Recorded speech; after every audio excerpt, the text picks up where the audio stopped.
kind of talk in the architecture profession a lot about debt, don't we? Technical debt, because it's an easy term perhaps for the business to understand. You know, you kind of spend more than you have, you end up in debt. In technology and transformation terms, you can have a similar sort of issue where you've perhaps made lots of short-term decisions and ended up with technical debt.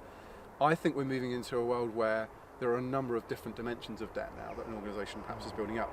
And so what you're talking about here is really interesting to me, because it's talking about the context and the history, I suppose, of what an organisation or an enterprise has chosen to do, the decisions, the terms and the choices it's made along its sort of journey. I think there is the concept of environmental debt in an organisation. Yeah.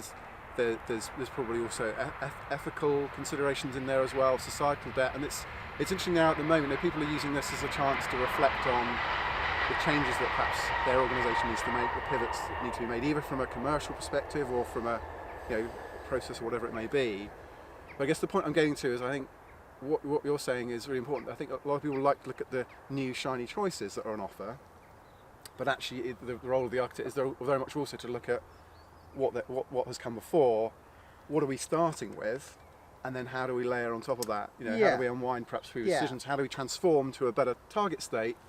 I think the art now, though, is not just to think about the business and technology, but also all those other non-functional considerations that architects are great generally at thinking about. One of the things I'd like to promote is there are other dimensions out there.